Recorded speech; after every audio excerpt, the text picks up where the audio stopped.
Assalamualaikum warahmatullahi wabarakatuh.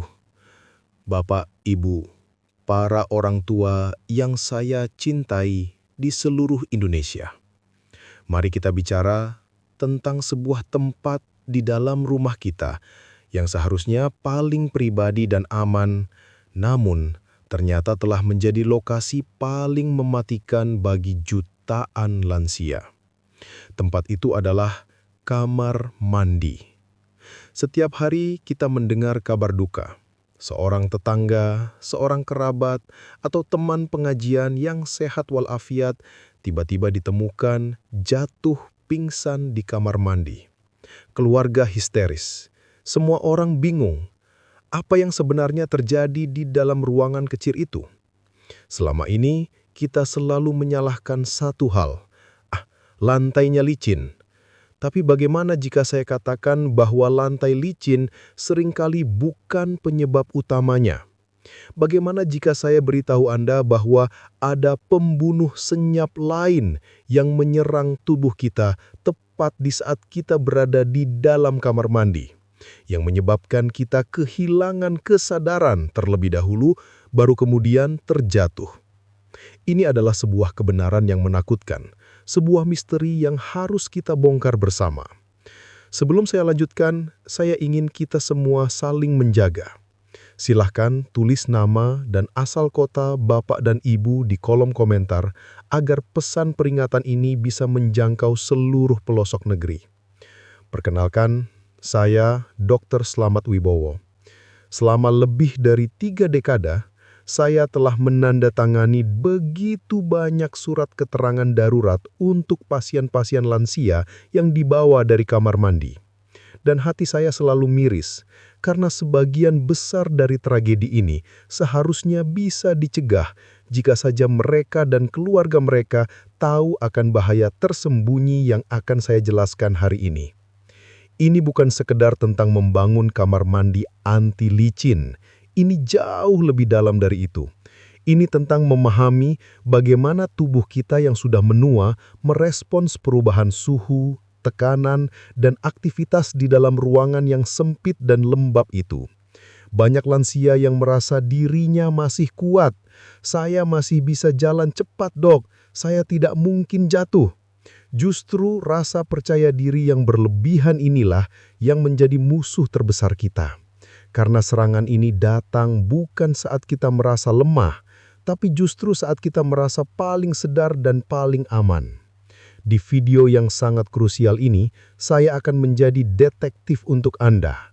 Saya akan bongkar tuntas 4 penyebab utama mengapa begitu banyak lansia jatuh pingsan di kamar mandi. Bukan hanya karena terpeleset, tapi karena kondisi-kondisi medis mendadak yang dipicu oleh aktivitas mandi itu sendiri. Saya akan jelaskan tanda-tandanya, dan yang terpenting, bagaimana cara mencegahnya dengan perubahan kebiasaan yang sangat sederhana. Simak baik-baik, karena informasi ini bisa menjadi pembeda antara menikmati masa tua yang mandiri dengan terbaring tak berdaya di atas tempat tidur. Penyebab pertama, dan ini adalah sang pembunuh paling senyap dan paling sering terjadi, bernama hipotensi ortostatik. Namanya memang terdengar rumit, tapi penjelasannya sangat sederhana dan logis. Ini adalah kondisi di mana tekanan darah kita anjlok secara drastis dan tiba-tiba saat kita berubah posisi, terutama dari posisi jongkok atau duduk ke posisi berdiri. Bagi anak muda, tubuh mereka memiliki refleks yang sangat cepat untuk mengkompensasi perubahan ini. Tapi bagi tubuh kita para lansia, yang pembuluh darahnya sudah tidak seelastis dulu dan sensor tekanan darahnya sudah sedikit telat mikir, sistem kompensasi ini seringkali gagal. Bayangkan skenario ini baik-baik. Anda sedang berendam atau menyiram tubuh Anda dengan air hangat. Rasanya sangat nyaman. Air hangat akan membuat ribuan pembuluh darah di seluruh permukaan kulit Anda melebar, vasodilatasi, untuk melepaskan panas tubuh. Proses pelebaran ini akan membuat tekanan darah Anda secara alami sudah sedikit menurun. Lalu setelah selesai mandi, Anda langsung berdiri tegak dengan cepat untuk mengambil handuk. Apa yang terjadi di momen sepersekian detik itu? Gravitasi akan menarik darah Anda turun dengan deras ke bagian kaki dan perut. Jantung dan otak Anda yang berada di bagian atas tubuh tiba-tiba mengalami kekeringan, kekurangan pasokan darah dan oksigen secara mendadak. Hanya dalam hitungan 3-5 detik, Anda akan langsung merasakan gejalanya. Kepala terasa pusing 7 keliling, mata berkunang-kunang seperti melihat ribuan bintang, pandangan menjadi gelap total, telinga berdenging, dan akhirnya Anda pingsan dan terjatuh tanpa bisa melakukan apa-apa. Anda tidak jatuh karena terpeleset. Anda terpeleset karena Anda sudah pingsan lebih dulu. Kondisi ini akan menjadi jauh lebih berbahaya jika Anda mandi dalam keadaan perut kosong di pagi hari, kurang minum, dehidrasi ringan, atau sedang rutin mengonsumsi obat-obatan penurun tekanan darah. Saya teringat kisah Pak Suryo dari Cirebon, seorang pensiunan berusia 69 tahun yang sangat mandiri. Beliau ditemukan pingsan oleh istrinya dengan kepala yang terbentur pinggiran kloset. Awalnya semua anggota keluarga mengira beliau terpeleset karena lantai yang licin. Tapi setelah beliau sadar di rumah sakit, beliau bercerita dengan detail. "Saya tidak ingat terpeleset, Dok. Yang saya ingat setelah selesai jongkok untuk buang air, saya berdiri seperti biasa, lalu tiba-tiba semuanya gelap gulita. Saya tidak tahu apa-apa lagi." Itulah serangan hipotensi ortostatik yang sesungguhnya. Serangan yang datang tanpa peringatan. Solusinya, jangan pernah terburu-buru di dalam kamar mandi. Anggap kamar mandi sebagai zona gerakan lambat. Setelah jongkok atau duduk di kloset, jangan langsung berdiri. Angkat kepala Anda perlahan, tarik napas, lalu bertumpu pada lutut Anda, berdirilah secara bertahap dalam beberapa detik. Jika ada dinding di dekat Anda, berpeganglah.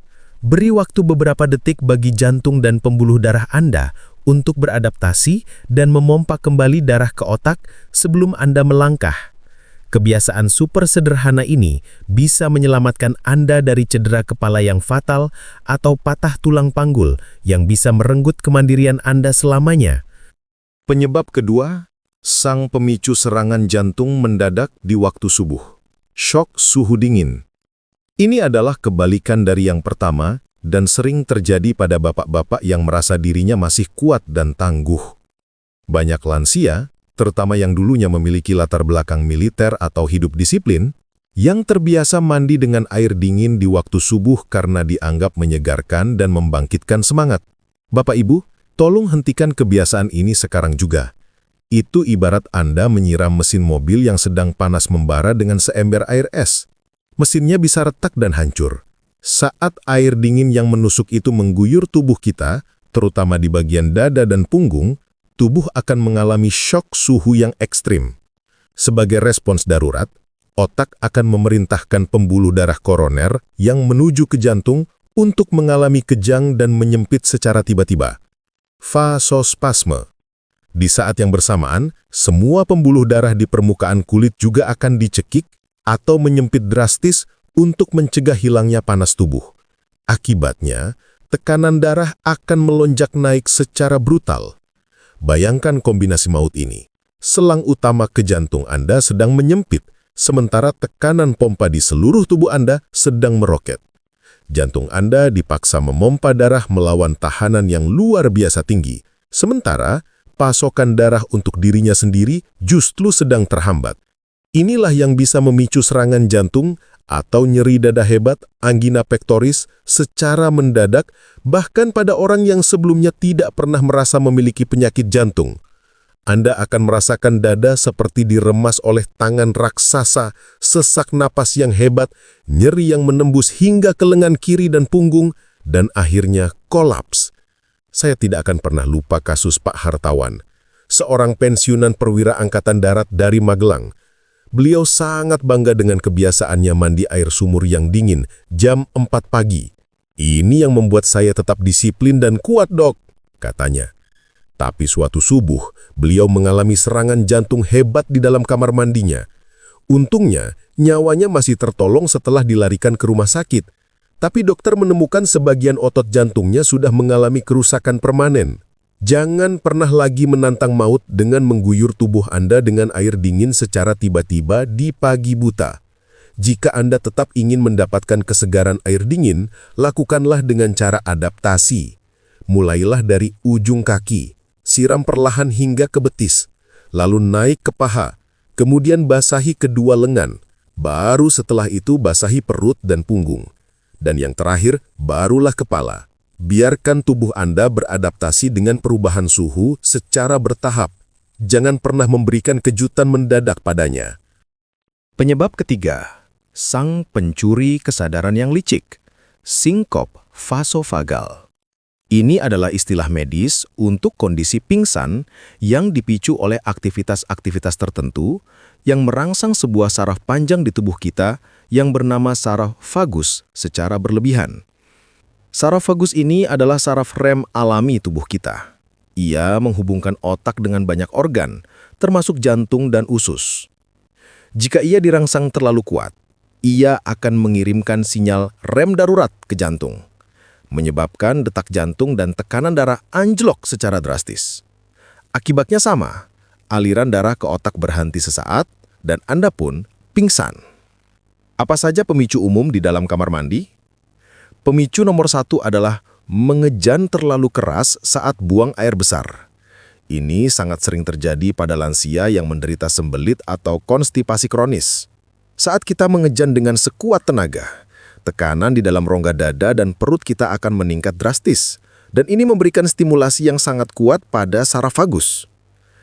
Pemicu kedua adalah batuk yang terlalu hebat dan panjang. Pemicu ketiga yang jarang disadari adalah saat bercukur. Jika tidak sengaja melukai kulit dan melihat darah, syok visual tersebut bisa memicu refleks vasovagal. Untuk mencegah ini, yang terpenting adalah mengatasi akar masalahnya. Jika Anda sering sembelit, jangan dipaksakan dengan mengejan. Perbaiki pola makan Anda dengan memperbanyak asupan serat dari sayur dan buah, serta minum air putih yang cukup. Jika Anda sedang batuk, minumlah air hangat untuk meredakannya. Jangan batuk membabi buta hingga mengguncang seluruh tubuh Anda. Penyebab keempat, yang paling sering diabaikan dan paling senyap, hipoksia atau kekurangan oksigen. Ini sering terjadi di kamar mandi yang ukurannya kecil, tertutup rapat, dan tidak memiliki ventilasi atau jendela yang baik. Bahayanya menjadi berlipat ganda jika Anda menggunakan pemanas air atau water heater yang menggunakan gas. Uap air panas yang berlebihan akan memenuhi ruangan, menggantikan oksigen, dan membuat udara menjadi sangat tipis. Lebih parahnya lagi, pemanas air gas yang tidak berfungsi dengan sempurna atau sudah tua bisa mengalami kebocoran gas karbon monoksida atau CO. Gas ini tidak berwarna dan tidak berbau, namun sangat beracun. Saat Anda menghirup udara yang miskin oksigen atau tercemor gas CO ini, otak Anda akan menjadi yang pertama kali menderita. Anda akan merasa pusing, bingung, lemas, mual, dan akhirnya pingsan tanpa Anda pernah sadari apa penyebabnya. Pastikan kamar mandi Anda memiliki ventilasi yang baik. Jika tidak ada jendela, pasanglah exhaust fan. Biasakan untuk membuka sedikit pintu saat Anda mandi. Dan jangan pernah berlama-lama mandi dengan air panas di dalam ruangan yang tertutup rapat dan pengap. Ingat, kita bisa hidup beberapa hari tanpa makan, tapi kita tidak bisa hidup lebih dari beberapa menit tanpa oksigen.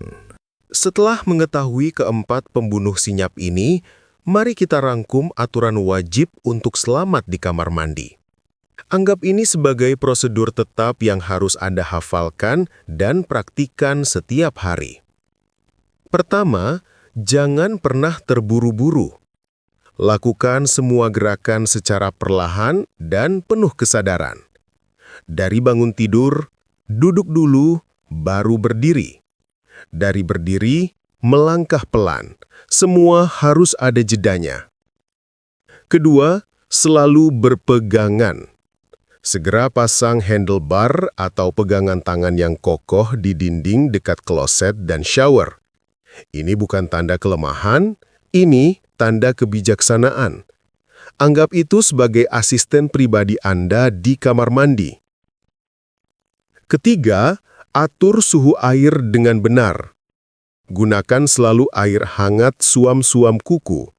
Hindari suhu yang terlalu ekstrim, baik terlalu panas maupun terlalu dingin. Keempat, pastikan ventilasi udara lancar.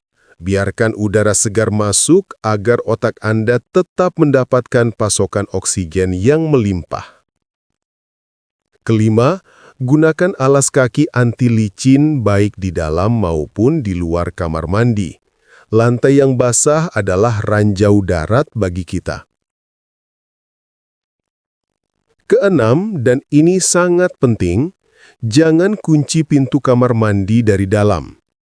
Jika Anda butuh privasi, cukup tutup rapat atau gantungkan tanda. Atau setidaknya, beritahu anggota keluarga lain di rumah saat Anda akan mandi, agar jika terjadi sesuatu atau Anda terlalu lama di dalam, pertolongan bisa datang dengan cepat. Bapak Ibu yang saya cintai, kamar mandi adalah cerminan dari seberapa besar kita menghargai keselamatan diri kita sendiri. Sebuah pegangan tangan seharga puluhan ribu rupiah, atau sebuah kebiasaan kecil untuk bergerak perlahan, bisa menjadi pembeda antara menikmati hari tua yang mandiri dengan terbaring tak berdaya di atas tempat tidur karena cedera kepala atau patah tulang. Jangan biarkan tempat kita membersihkan diri justru menjadi tempat terakhir kita di dunia ini. Rawatlah tubuh Anda dengan penuh kasih sayang. Dengarkan sinyal-sinyalnya dan hormatilah proses penuaan dengan menjadi lebih waspada, bukan dengan menjadi lebih pasrah. Jika Bapak dan Ibu merasa informasi ini sangat vital dan bisa menyelamatkan nyawa, saya mohon dengan sangat, jangan simpan pengetahuan ini untuk diri sendiri. Tekan tombol suka dan bagikan video dari channel Klinik Lansia Sehat ini ke semua grup keluarga, teman, dan komunitas yang Anda miliki. Satu kali Anda berbagi, bisa jadi Anda telah mencegah sebuah tragedi di rumah seseorang. Jangan lupa untuk berlangganan channel ini agar kita bisa terus belajar bersama untuk mewujudkan masa tua yang aman, sehat, dan mandiri. Terima kasih atas perhatian Anda. Mari kita lebih waspada mulai hari ini. Wassalamualaikum warahmatullahi wabarakatuh.